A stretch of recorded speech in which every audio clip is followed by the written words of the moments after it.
આપણે અગાસી ઉપર ટાંકો જોવા આવ્યા હતા. ટાંકો ભરાઈ ગયો છે, તમે જોઈ શકો છો. હાલો, કેમ છો યુટ્યુબ ફેમિલી? મારા બ્લોગમાં તમારું સ્વાગત છે. મારું નામ છે પ્રભા જાદવ, હું બોલું છું ભાવનગર શહેર છે. તો મારા બ્લોગમાં બન્યા રહેજો. વાતાવરણની વાત કરવી તો સૂર્યનારાયણ ઉગી ગયા છે. દિવસના 10:30 વાગ્યા છે. ભાવનગરનો નજારો જોઈ શકો છો. અમે નવું બિલ્ડિંગ બને છે, તમે જોઈ શકો છો. અહીંયા નવું બિલ્ડિંગ બને છે. હવે આપણે હેઠા ઉતરશું.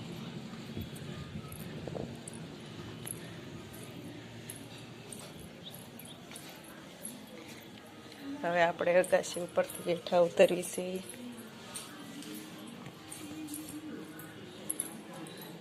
હવે આપણે ઘર કામ કરશું. કપડાં ધોવાના છે, વાસણો ટકવાના છે, કચરા પોતા કરવાના છે. તો મળીએ બધું કામ કરીને પછી. હાલો, કેમ છો? હવે આપણે બ્લોગ ચાલુ કરી દીધો છે, તમે જોઈ શકો છો. આપણે અગાસી ઉપર સેવી અંધારું થવા આવ્યું છે, જોઈ શકો છો. આ બાજુ જોઈ શકો છો ભાવનગરનો નજારો. હવે આપણે બહાર જઈશું તો મળીએ પાછા બહાર. અગાસી ઉપર આપણે આ પાટલું ફૂંકાતા લેવા આવ્યા.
ગણપત દાદા રીતિ સીધી સાથે રિદ્ધિ સિદ્ધિ સાથે અંબેમાં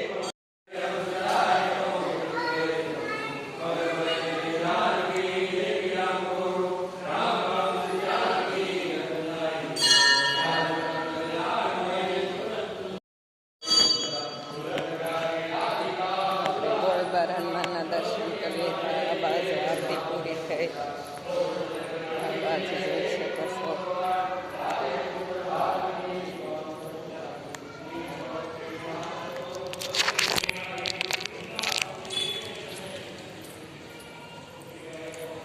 આપણે દર્શન કરીને આવ્યા છીએ.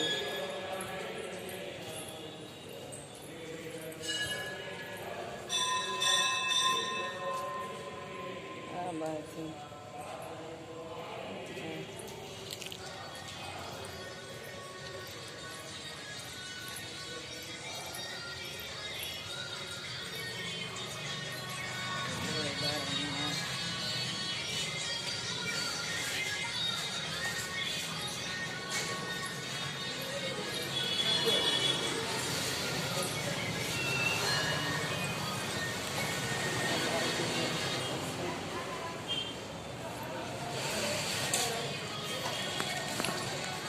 આપણે દર્શન કરીને બહાર આવી આવ્યા છે. તમે જોઈ શકો છો. અંદર દર્શન કરવા ગયા હતા. ઝાલર ચાલુ હતી.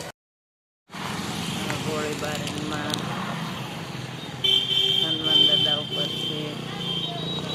ગોળીબાર હનુમાન સર્કલ ઉભા રહ્યા છે. આ બાજુ દુકાનો છે.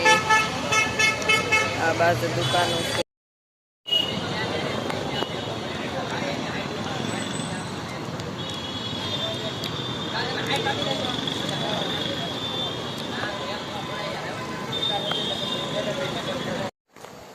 આપણે ગોળીબાર હનુમાનને દર્શન કરવા ગયા હતા. દર્શન કરીને તે ઘેરે આવી ગયા છે. ત્યાંનો ઇતિહાસ કાંક આવો છે. જવાનો જવાહર મેદાનમાં જવાનો ટ્રેનિંગ કરતા હતા. ગોળીની ફાયરિંગની ટ્રેનિંગ લેતા હતા. ત્યાં હનુમાન દાદા પ્રગટ થયા હતા. જવાનોએ ત્યાં દેરી બનાવી હતી અને જવાનો ગોળીની ટ્રેનિંગ લઈ રહ્યા હતા. એટલે હનુમાન દાદાનું નામ ગોળીબાર હનુમાન રાખી દીધું. અને ત્યાં મોહનજી બાપુ સેવામાં કરતા હતા. અત્યારે એ નથી, દેવલોક થઈ ગયા છે. અને આપણે દર્શન કરીને ઘેરે આવ્યા છીએ. જો તમને આ વિડીયો ગમ્યો હોય તો લાઈક કરો, શેર કરો અને સબસ્ક્રાઈબ કરો. મળીએ આપણે નેક્સ્ટ વિડીયોમાં. જય શ્રી રામ, જય હનુમાન અને ગુડ નાઇટ. મળીએ આપણે હવે બીજા વિડીયોમાં.